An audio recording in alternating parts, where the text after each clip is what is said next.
Hello and welcome to another Bearded Geek toy review. In today's episode we've got some more Indiana Jones Adventure Series to review. Stay tuned.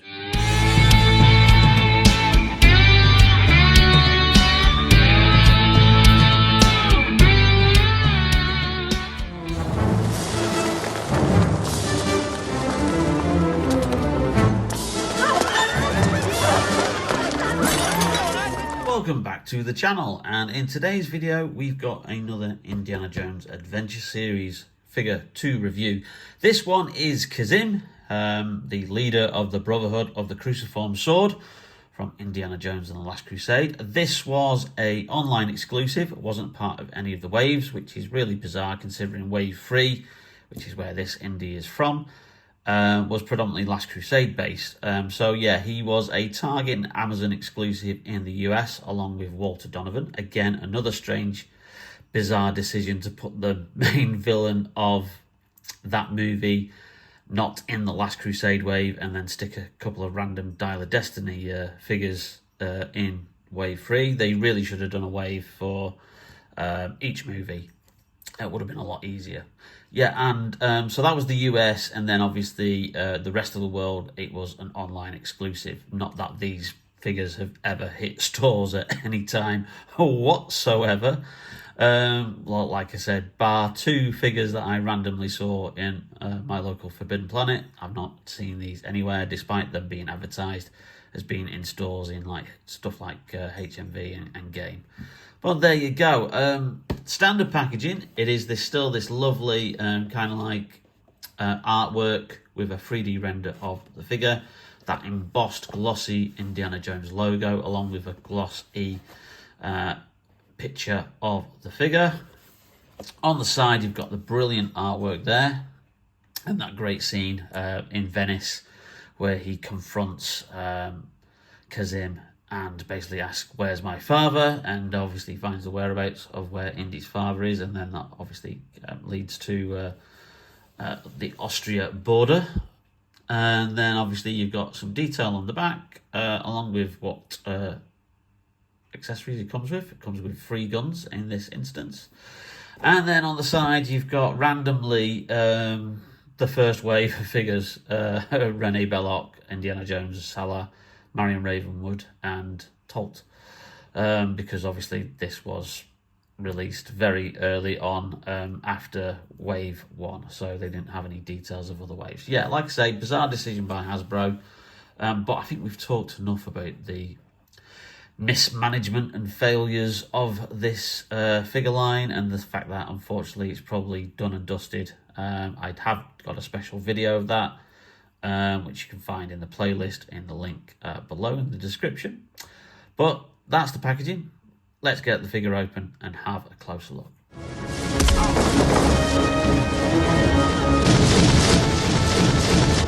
Why are you trying to kill us? Because you're looking for the Holy Grail! So, as it's an individual release, we have no build an artifact figure because it's not part of one of the 3 main waves. So we just have the figure here in that wonderful inner paper packaging with the map on it, which is a lovely Indiana Jones touch. And wow, that figure is really, really good.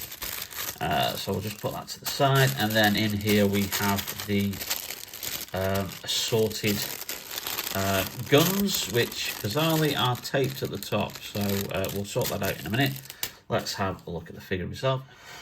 So that is an amazing likeness there of actor Kjorvik Malakam. I hope I've pronounced his name correctly there. And yeah, that is brilliant. You just look at the detail on that face. And again, huge improvement on the digital face sculpt. No glossiness, no sweatiness on that.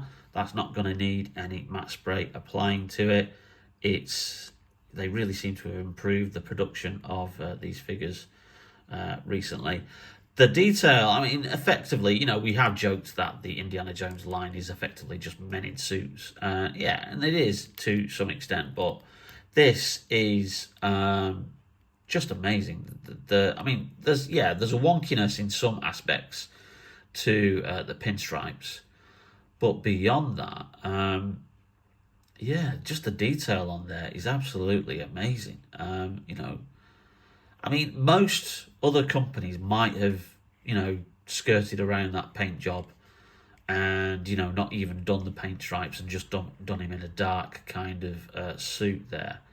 But yeah, nice detail. You've got the tie, you've got the movable head, and it's on the kind of like the bottom of the neck. It seems to be on a bit of a shoulder joint there. Shoulder joint, neck joint, should I say. So that allows you to like move the kind of like neck piece around with the tie, which you don't often get in figures. Usually it's just this upper part where the ball joint for the head is. But so you've got additional movement there. Not much, but that's something that I haven't seen in other figures in this range. And obviously standard movement in the rest of the figure. He does come with a trigger finger hand, which is understandable because he has 3 guns as accessories. And then the same articulation down the rest of the figure. Obviously, you have got some kind of like, I'm not sure if there's actually any hip swivel there, because it's covered up by this jacket here, or whether it's just restrained by that. But you do have this upper hip swivel there. Sorry, I meant waist swivel. You've got knee joints there. You've got obviously the feet move around on a ball joint as well. So yeah, I'm really impressed with this figure.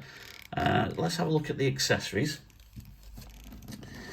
He does look quite an imposable kind of like person, just standing there. Let's see if we can get him to stand up, because sometimes the challenge is in these figures to get them to stand up. I know another YouTube friend of mine, Retro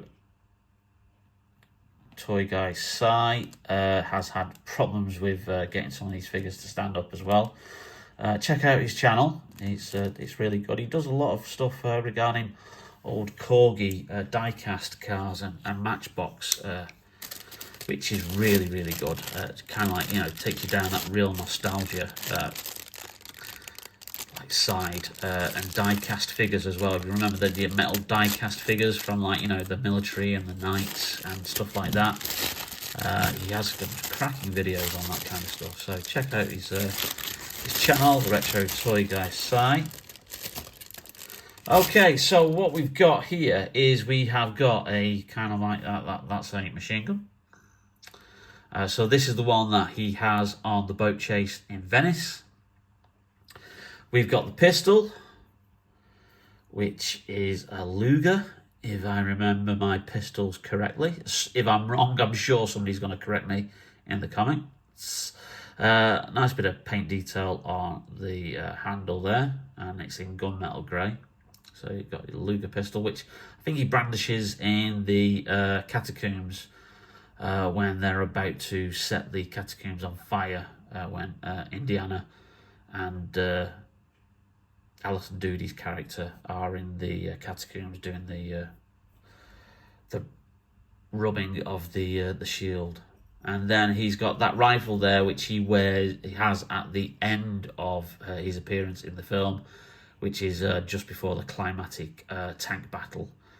And obviously he's in a different kind of costume. He's in the kind of like white robes at that point. So you've got that rifle there. So 3 options for you. Let's just picture him with the Luger, because obviously I've mentioned previously the revolvers that Indiana has come with have been very small and not in scale to the revolvers that he actually carries in the movie. Now, that Luger actually looks as if it's in scale, and that does look about the right size. So that gun is actually scaled correctly. Okay, so let's just get that one out. And then what we're going to have to do is try and get him to hold at some point. Try and get him to hold this, because this is going to be a bit of a challenge. Because I think I'm going to portray him with the machine gun here. So it's a case of getting that in there and then having him hold the gun there. See, this is the problem sometimes with these figures, is the articulation is great, but it's the same with Star Wars Black Series. Up to a certain point, you can't get them holding like stuff like simple things like lightsabers and stuff that they're obviously their characters are meant to wield, but you can't like do double-handed kind of like, you know, poses with it because of the restriction in the arm articulation. So that's not bad. That's just about okay. I think that's probably how I'm going to have him displayed in my collection there. So yeah, Kazim, a really good figure. You probably still find him around. He's still in stock in a lot of places. Like I say, this was an online exclusive, so you're not going to really find him in stores anywhere. And so exclusive to Amazon, Target in the US, and also various geeky websites in the rest of the world. So there is Kazim from Indiana Jones and the Last Crusade. A great figure to add to our Indiana Jones Adventure Series collection. And yeah, we've not got many figures left to review. But obviously, yeah, still wait in hope that we will get a continuation of this line, but it's extremely doubtful. Anyway, let's enjoy the figures whilst we can. Kazim from the Indiana Jones Adventure Series. Well, thanks for watching, and if you did enjoy that video, then please leave us a like. It really does help out the channel. And also, if you've not yet subscribed or hit that notification bell, then do so to be notified whenever we upload any brand new videos. Lots more to come, so stay tuned, stay safe, and we will see you very, very soon on Bearded Geek Toy Reviews. See you now. Who are you? My name is Kazim. And why were you trying to kill me? The secret of the Grail has been safe for 1,000 years. And for all that time, the Brotherhood of the Cruciform Sword have been prepared to do anything to keep it safe. Ask yourself, why do you seek the cup of Christ? Is it for his glory or for yours?